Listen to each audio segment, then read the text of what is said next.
रुपे धार्ने भने चाहिँ एक धार्नेमा कति किलो हुन्छ हुन्थ्यो 2.5 किलो 2.5 किलो बोके पार कति रुपियाँ 1 रुपियाँ मुन्द्रो लागेको हुन्छ कि 2.5 किलो हुन्छ एक धार्ने त्यसले जोकेपछि फरकै केमा जोख्ने फेरि केमा ठुला काँटा हुन्थ्यो के ठुल्ठुला तपाईँले बोक्नु बोक्यो बटलबाट कति लाउरेका भारी बोक्नु कि नि उसका पनि बोक्नु पाल्पाएर बोक्यो गाडी हामी भर्ती नहुँदै चलेको थियो अहिले तिनी पुरानो बाटो हिँड्ने पनि मेसो पाउनुहुन्छ होला नै अब जोड्तीबाट चाहिँ बाएँ लाएपछि खोलै भर्ती दिए त्यहाँबाट चाहिँ मान्छे गाईघाट गएपछि भुल्के गाईघाट चन्द्रमन्दिर मेरो मान्छे राज्यवास यो घरका चन्दी भन्दिङ त्यहाँ चन्दी भन्दिङबाट चाहिँ त्यो बतासीको चाहिँ मन्दिर देख्दै चुरेटा गाउँमा भन्छ त्यसको नाम के हो भने भुलि मैले त्यहाँ चुरेटाहरू बस्थ्यो बतास डाँडा मुनि के भन्थ्यो अलिक सानो बजार थियो तर सानो बजार त्यहाँबाट पाल्पा गएपछि फेरि पाल्पा चाहिँ मोटरबाट फेरि माथि सिधै जाने हो खाँदै मोटर बजार चलै झर्नु पर्ने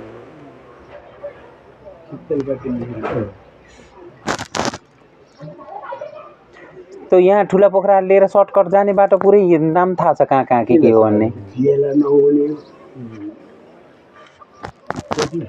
बल्बबाट हिँडेपछि बिहान हिँडेपछि 7 मुरी बासा भएर हामी 7 मुरी पाल्पाड हिँडेर कि यहाँबाट हिँडेर पाल्पाबाट यहाँबाट हिँडेर त चाहिँ बिहान हिँडे त जोड्ते माथि चाहिँ भुल्के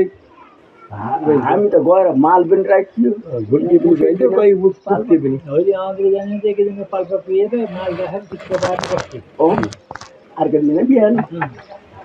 आबा गुटामुनि पकाएर खाने सुत्ने बाटो गुटामुनि उठेर भट्टी बाँधेर थिएन बाँधेका थिए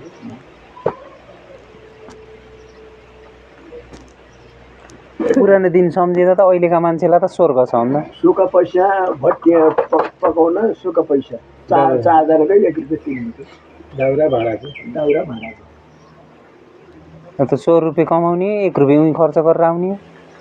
15 रुपियाँ लिएर त्यो पनि बेसरी हुन्छ नि यहाँ त काठको कुरा यो पेपाची मकै थियो अहिले 150-200 हाल्न पर्छ 22 रुपियाँ अरूका घिउ 1500 बेचे बटोल लगेर मैले बाले राम्रो बनाइदिनु है घिउ एक हात लिएर गएको 22 रुपियाँ पाएँ औले 1500 18 रुपियाँ पाएँ घिउ राम्रो हेर्तोकै पर्ची लाएर त्यतैबाट कति ल्याउनु डेरीमा 22 रुपियाँ पैसा अनि सचिनका बाले चाहिँ पक्राइ खाएका अरे कि जिउमा तल पुछारमा चाहिँ नौनी हालेर त्यहाँबाट गोबर हाल्ने गरे अरे कि तातो सौर्य पनि तल स्वाट पुरै काले आएर दिएको होइन पैसा कोही चाहिँ दाना पेराउनु हुन्छ नि त्यो फल पकाएर फोकेर पिसेर बदमास पहिला बुढा धेरै बदमास कोही सब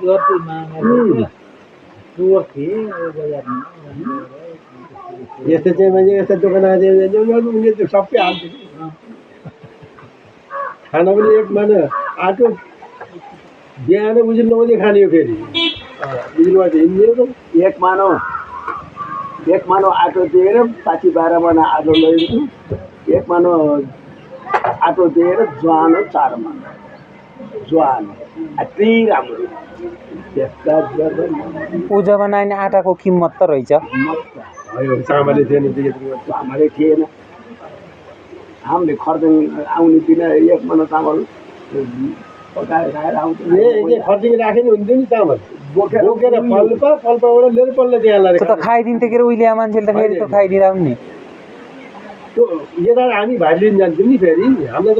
भात नपकाउँदै नखट्थ्यो कि भात खान्छन् भनेर तिम्रो जा भन्ने त्यहाँबाट उनीहरूले मजाले खाएर त्यत्रो भात खाएर बल्ल तिमी साँझ घर आउँथ्यो पछि हजुर भयो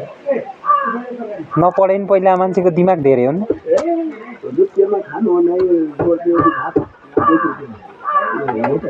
3 वर्ष खाइयो दाल भात तिनी पुराना तिनी भोटीवाला साउनीहरूका नाम थाहा छैनन् कसैका थकाली थिए के अरे तिनी साइली माइली अब यसै यिनीहरू त गए कता कता 84 गरे होला नि गए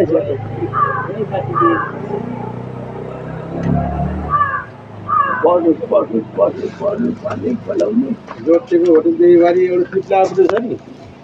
त्यहाँ पनि बासे बसियो त्यहाँबाट चाहिँ बाएँ लाउने त्यो खोल्छै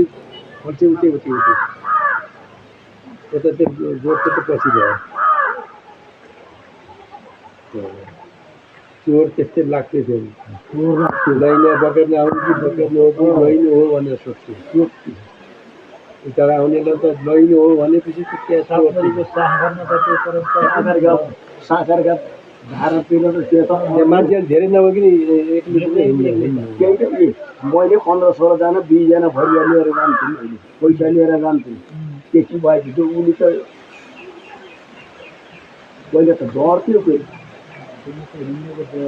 तिनी दिन आउने व्यापार पैसाले किन्नुहुन्थ्यो होला नि त्यस्ता दिन सही कि अहिलेका दिन सही उत्तरका दिन सही थियो लेखाइरले पचेको त्यो दबाई खान्न त्यो मान्छेले केही खान्न केही खाइन्न अहिले नि त दबाई त खानुहुन्छ तपाईँले दबाई खानुहुन्छ इतिहास हो